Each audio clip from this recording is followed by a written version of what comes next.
एपिबिनि जा थांखि बे हारिखौ बोखावनायनिसो मोनसे हाबाफारि बाखि फिथाइखौ उनावहाय मोनगोन। बियाबनि बर' बाजार हालामाव दिनै जोंनि UPPL दोलोनि दैदेननायाव जे बिटिआर सरकार माननीय बिदेशि प्रमद बर' बिथांनि दैदेननायाव 40टा समस्थियाव जोङो बेनिफिसियारि मिट आरो ससिय' इक'नमिक एवारनेस प्रग्राम लादों।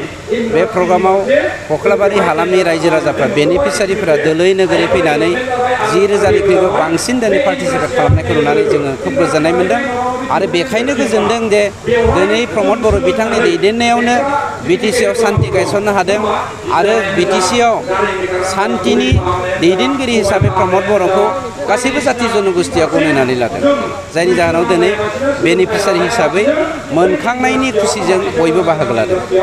नैबे समाव सार बिटिसिनि सायख'थियाव गोदानै जोंहा एपिबि बिथां अनजल दैमारियाबो गोख्रों मोनसे रलजों थांगासिनो दं। बेनि बेलायाव एबारनि बिसायख'थियाव माबायदि लामा थांगोन बायदि? आं सानो एपिबिनि जा थांखि बे हारिखौ बोखावनायनिसो मोनसे हाबाफारि बाखि फिथाइखौ उनावहाय मोनगोन।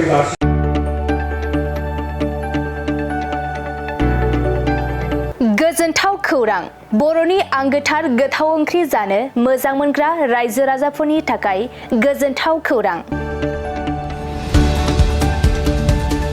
बर'नि आंगोथार ओंख्रि जानो मोजां मोनग्रा रायजो राजाफोरा बे गोदानै खुलिनाय लाइजौ हटेलाव हाबफैनो हागोन। जाखांफुहांनाय लाइमोन फालांगिरि गपेश बसुमतारिया अदालगुरिनि टंलायाव बेखेवदों बर'नि आंगोथार ओंख्रि मोनग्रा गंसे हटेल। अदालगुरि जिल्ला टंलानि मिउनिसिपाल बर्ड मावख'नि साखाथियाव गोदानै बर'नि गोग्गो जानाय आदारनि गंसे लाइजौ मुंनि हटेल बेखेवदों। अदालगुरि जिल्लानि सिङाव थानाय फालांगिरि नोगोर टंलायाव गोदानै खुलिनाय बे लाइजौ हटेलाव बर'नि दोरोङारि जाग्रा आदारजों लोगोसे गोबां जाग्रा आदारफोरबो मोननो हागोन। गोदानै बेखेवजानाय बे लाइजौ हटेलाव अमा बेदर, बोरमा, लकेल ना, साम', नारजि, अनला खारै, थास', मैथा आरो नाफाम आरो गोबां आइटेमफोरखौ मोननो हागोन। बेनिखायनो नोंथाङाबो अदालगुरि जिल्ला टंला लामाजों थांलाय फैलाय खालामोब्ला बे गोदानै खुलिजानाय लाइजौ हटेलाव हाबनानै बर'नि दोरोङारि गोथाव जाग्रा आदारफोरखौ जालांनो हागोन।